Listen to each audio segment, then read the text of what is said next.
ರಷ್ಯಾವು ಪ್ರಪಂಚದಲ್ಲಿ ಅತಿ ಹೆಚ್ಚು ಶುಗರ್ ಬೀಟ್ ಬೆಳೆಯುವ ದೇಶವಾಗಿದೆ. 16ನೇ ಶತಮಾನದಲ್ಲಿ ನೀರು ಸಕ್ಕರೆ ಕಂಡುಹಿಡಿದು 19ನೇ ಶತಮಾನದಲ್ಲಿ ಸಕ್ಕರೆ ಕಾರ್ಖಾನೆಗಳು ಪ್ರಾರಂಭಗೊಂಡವು. ಬೀಟ್ರೂಟಿನ ಇನ್ನೊಂದು ಬಗೆ ಸಕ್ಕರೆ ಬೀಟ್. ಈ ಬಿಳಿಗಡ್ಡೆಯಲ್ಲಿ 75% ನೀರು, 20% ಸಕ್ಕರೆ, 5% ಹಿಪ್ಪೆ ಇರುತ್ತದೆ. ಹಿಂದಿನಿಂದ ಇದ್ದ ಇದರಿಂದ 16ನೇ ಶತಮಾನದಲ್ಲಿ ಫ್ರೆಂಚ್ ವಿಜ್ಞಾನಿ ಒಲಿವರ್ ಡೆ ಸೆರೆಸ್ ಸಕ್ಕರೆ ಸಿರಪ್ ತಯಾರಿಸಿದ. ಅಂದಿನಿಂದ ಹೆಚ್ಚು ಬೆಳೆಯುವುದು ಆರಂಭವಾಯಿತು. 1801ರಿಂದ ಶುಗರ್ ಬೀಟ್ ಸಕ್ಕರೆ ಕಾರ್ಖಾನೆಗಳು ಪ್ರಾರಂಭಗೊಂಡವು.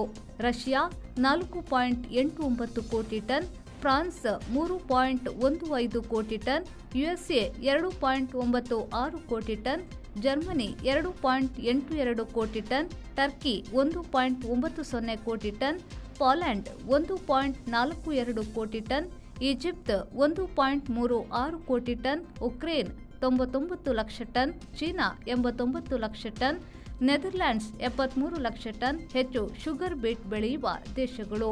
ಜಾಗತಿಕವಾಗಿ 26.10 ಕೋಟಿ ಟನ್ ಪ್ರತಿ ವರ್ಷ ಶುಗರ್ ಬೀಟ್ ಬೆಳೆಯುವರು. ಹೆಕ್ಟೇರಿಗೆ ಅತಿ ಹೆಚ್ಚು ಉತ್ಪಾದನೆಯ ತಳಿ ಈಗ ಚಿಲಿಯಲ್ಲಿ ಜನಪ್ರಿಯವಾಗಿದೆ.